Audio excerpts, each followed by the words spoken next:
Welcome to Chris Parkin Shooting Sports. Today I'm out with an Element Optics Titan. This is the 34mm tube big boy of the Element Optics range. This is a 5 to 25 times magnification with a 56mm front end for the most light entry. And this one is actually unusually for me in minutes of angle.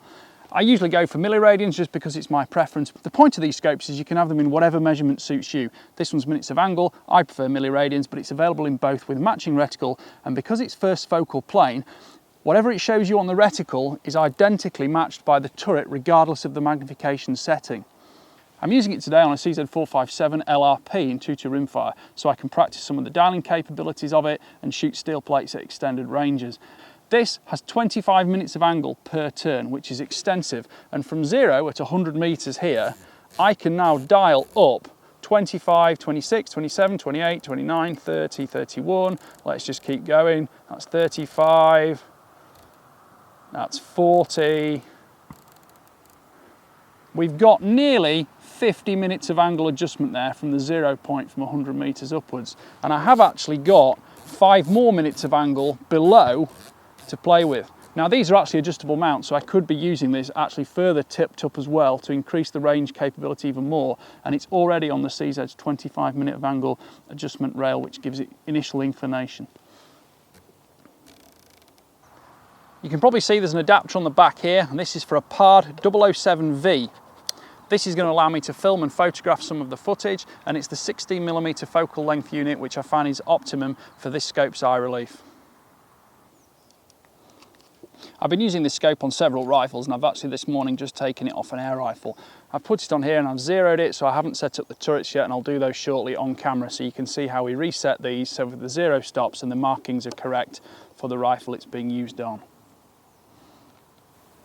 ED glass reduces chromatic aberration, and with low sunlight in the winter I've appreciated the fact I've got great image quality with poor sunlight conditions and poor sunlight directions, which makes shooting quite difficult. Of course, the footage through the PARD isn't quite as crisp as how you can expect with the human eye, but I'm going to do my best here to focus it to show the best picture. This target's at 100 meters. You can see the wind is doing very little on the flag above it.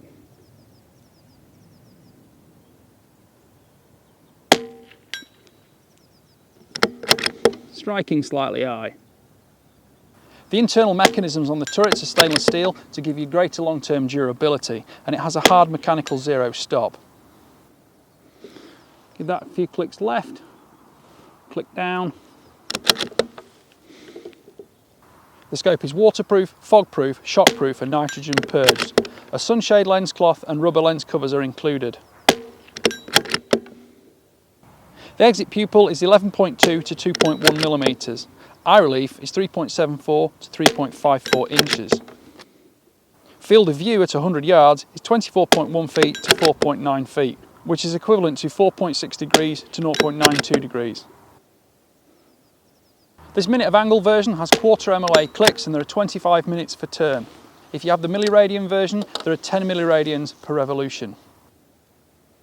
I think I'll go 2 more clicks left, and I'm going to call that zeroed at 100 meters. Comes with an extended throw lever to speed up magnification control. On the back we've got a nice smooth fast focus eyepiece to give you a crystal sharp reticle picture. Turret clicks are firm. Zero stop, which you can set wherever you want if you want it below 0. Windage is marked left and right of centre, and there's 25 minutes of angle per rotation. Flip-up lens caps are also provided, both front and rear. Parallax control runs from 15 yards all the way up to infinity. It's a super smooth dial rotating. You've got great grip on the sides here, and there's absolutely zero backlash with crisp focal control, especially noticeable when you're using add-ons at the rear for night vision or daylight videoing. Illumination is on the outer dial here. There are 6 intensity settings, and each one has an intervening off position. A replacement battery goes under the cap on the end. It's the usual CR2032. There's also an additional sunshade supplied. Take the lens cap off, and this screws onto the front here, giving you further protection from both mechanical damage and intervening light onto the objective lens. You can also put your flip cap back on the front as before. When the scope comes, there's a grub screw in there. You remove that with the Allen key and the throw lever fits in easily like that. If you don't use the throw lever, the segmented dial here for magnification control is very grippy, whether barehanded or wearing gloves. There's plenty of space on the 34mm tube to give you great control with your scope rings to allow you to set up eye relief regardless of what rifle you're using. This is on a fairly small rimfire rifle, so it looks like it's mounted quite a long way forward because it does have 100mm Magnum capable eye relief. To zero the markings, just unscrew the cap here.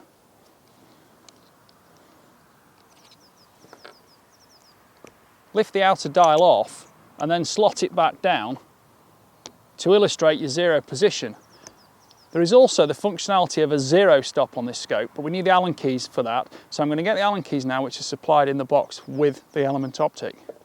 The scope is supplied with Allen keys for turret setup. There's also an extensive instruction book to explain both the reticle and all scope functionality clearly to the user. You get rubberized lens cap that stretch over from the ocular and objective lenses, and there's also an extended sunshade as well as a cleaning cloth for the lenses. From whatever zero distance you use, if you want to dial any negative on, it's better to do it with the turret in place and dial it down. I'm going to go down on this one about 5 minutes of angle. 1, 2, 3, 4, 5 minutes of angle. And I'm going to set the zero stop here. That means I've got negative travel if I need to dial lower for any different distances or changes of ammunition. Overall elevation adjustment is 90 minutes of angle or 26.2 milliradians. Overall windage adjustment is 50 minutes of angle or 14.5 milliradians. Now, all I have to do is put the cap back on, remembering that I dialed on negative of 5. So that's 1, 2, 3, 4, 5. So I put that on at 20, which is there, and then I dial there, and then that's back to my 100-meter zero.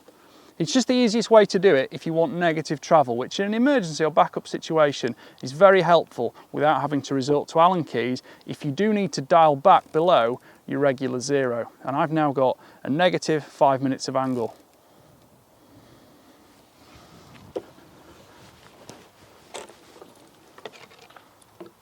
My first target setting up the scope today is 146 metres, and the Kestrel is telling me I need 8.5 minutes of elevation up from the 0 point.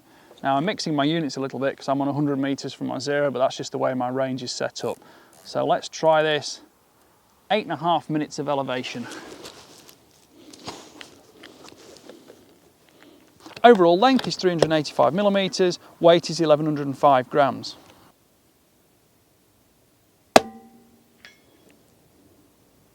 Well, we're on the target. I think I'm going to take 3 clicks off there and a few clicks right.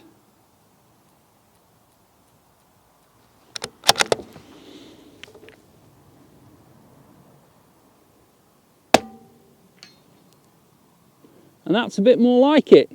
Almost perfectly central. So let's shoot the rest of the group.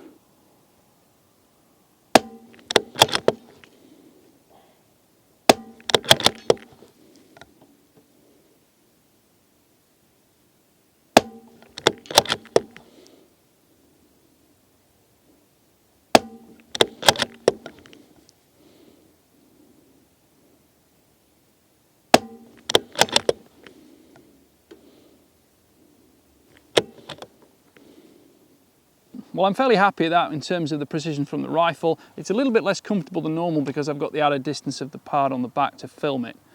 But in terms of the group on target, I'm quite happy with that. My adjustment wasn't quite as calculated, but I'm used to dialing everything in milliradians, not minutes of angle. So my previous dope settings are slightly different and I just need to accommodate for those. Target number 2 is 162 metres. Just going to dial this in here.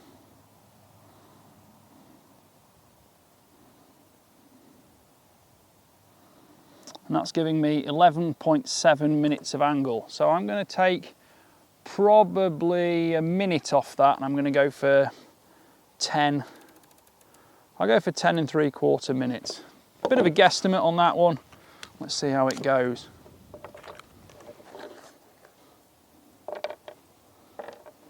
Being first focal plane, of course, I can read all the adjustments from the reticle itself.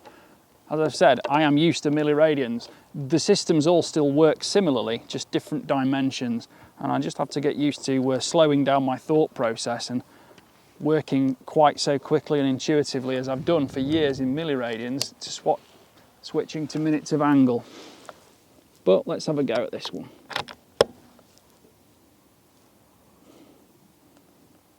Got a little bit of wind on, slightly from the right. I'm just looking at the reticle to try and gauge the dimensions listed. It looks like that is about 4 minutes of angle aimed to the right. And actually we've not done too badly there. Second shot.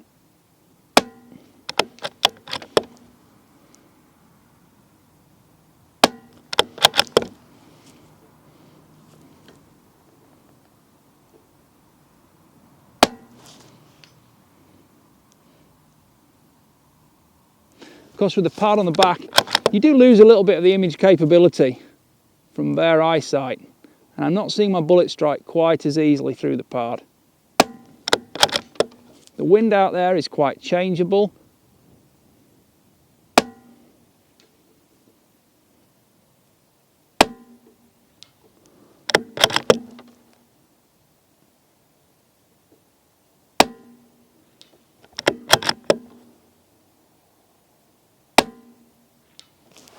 Of course, taking the pad off gives me full access to the usual image quality. The image I'm looking at is actually very, very nice. It's crisp sharp. I've got reticle focus underneath here, and I've got fast throw lever on the magnification control so I can set up instantly. I haven't zeroed the windage turret yet because I'm not going to touch it for the moment, but the left side parallax and left side illumination control give me far more versatility on the rifle. The reticle's got 6 intensity levels with intervening off positions. It was started at about 5, so we'll go all the way through them. That's up to 6 now, I can tell, because it's the brightest. 5 is about my favourite, but of course in low light, poor performance, it's much more useful than in daylight. And with the pad on the back, you are compromising the visual capability you've got on the rifle a little bit anyway. And I think generally for long range and precision shooting, you're not going to use a pad. I'm purely using it just so I can video some of the footage, and I'll be preferring to use the scope without it to get the best performance out of it from my human eyesight. All the options are first focal plane with the APR 1C and APR 2D in milliradians. EHR 1C and APR 2D are in minutes of angle.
Well, I hope you've enjoyed watching this review video on the Element Titan scope.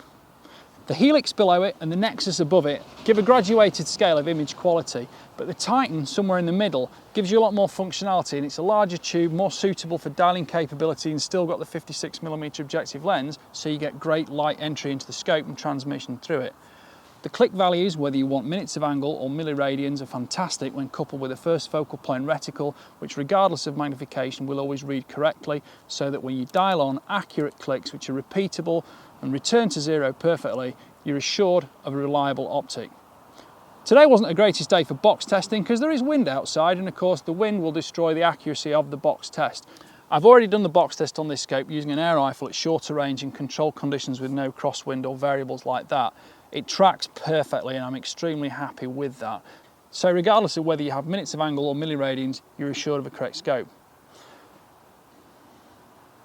Well, I hope you've enjoyed watching. Please like, please subscribe, and please comment, and please click the notification bell. And just remember, the comments you put in the box below are what inspire us to make more videos for you. Thanks for watching. Bye for now.